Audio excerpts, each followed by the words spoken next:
On va continuer à se focaliser à prévenir et à réprimer donc tout ce qui a trait aux violences, notamment les violences intrafamiliales avec les violences conjugales et les abus sexuels qui sont commis sur des mineurs, la violence routière, la lutte contre les cambriolages, la lutte contre la toxicomanie également et le trafic illicite de stupéfiants. J'ai mentionné que le parquet quand même s'emploie et est préoccupé par l'AIS.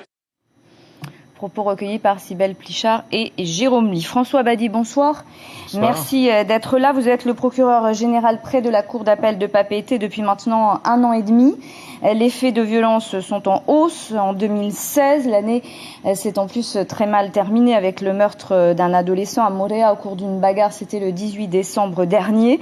Vous pensez toujours, malgré la hausse des mauvais chiffres, que la prévention est une solution ?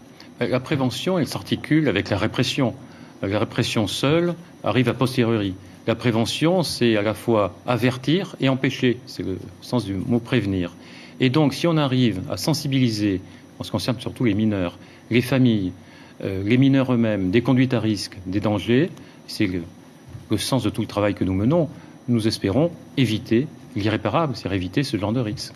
Les 22 arrêts qu'a rendu la Cour d'assises en 2016 étaient des affaires de viol, des incestes et des meurtres. Il reste encore 16 affaires criminelles à juger en 2017. Comment la justice peut-elle aller plus vite ?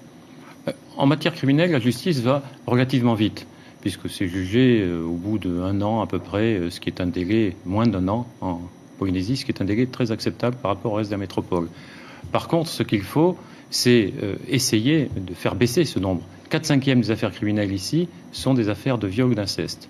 Et le reste sont des affaires de coups mortels, d'homicide. C'est beaucoup trop. C'est beaucoup trop par rapport à... et beaucoup trop d'affaires criminelles pour une population de 273 000. C'est ça le vrai problème. La délinquance routière, elle aussi, a beaucoup augmenté. Vous allez durcir les sanctions pour décourager. Cela peut décourager aussi d'alourdir les peines, selon vous ? Les sanctions sont quand même sévères. Alors, la délinquance routière, elle augmente si on regarde à court terme, parce qu'on est passé de 17 décès l'an dernier à 25 cette année. Ça paraît une grosse augmentation. Mais si on regarde depuis le début des années 2000, on était à entre 30 et 45. Donc, sur les 15 dernières années, il y a une diminution. C'est une tendance à la baisse, comme partout d'ailleurs en France et dans le monde. Par contre, là aussi, prévention et répression, c'est une articulation, c'est pas contradictoire, c'est complémentaire. Et la répression, elle est forte. Les peines de détention arrivent lorsqu'il y a des homicides en cas d'ivresse. Les peines, par exemple, de saisie, un vrai problème sont les 2 roues ici. Les jeunes qui conduisent les 2 roues de manière vraiment parfois irresponsable ou qui débrident leurs 50 cm3 pour les gonfler, etc. Dans ces cas-là, il y a une réponse qui est très ferme. Mais il y a des délinquants routiers qui ont été condamnés et qui sont dehors, faute de place à Nutania. La nouvelle prison, elle pourra vous aider à condamner davantage ? Alors, condamner davantage, c'est pas le but de construire une prison. Par contre, mettre à exécution les condamnations déjà effectuées, ça oui, et ça c'est une bonne chose. Je rappelle qu'il y a à peu près 150 personnes en Polynésie qui ont été condamnées à des peines de plus de 6 mois d'emprisonnement ferme et qu'on n'a pas pu incarcérer faute de place à Nutania. Là, ils pourront l'être dans des délais normaux.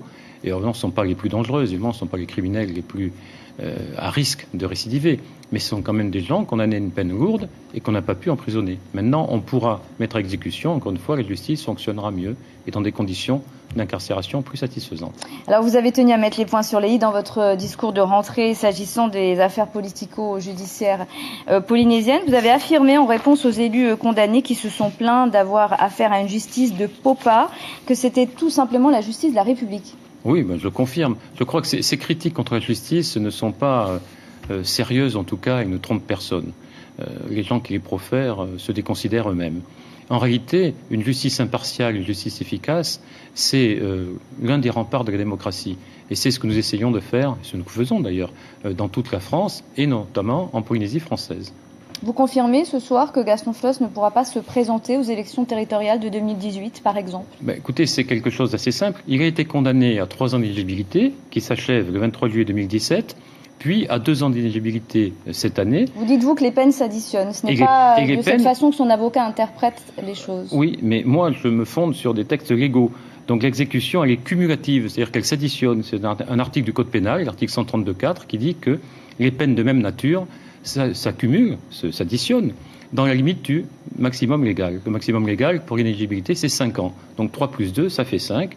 Donc la deuxième peine prononcée au mois de février 2016 prendra effet à expiration de la première et ça s'arrêtera le 22 juillet 2019. François Badi, merci beaucoup d'avoir répondu à nos questions ce soir. Merci à vous.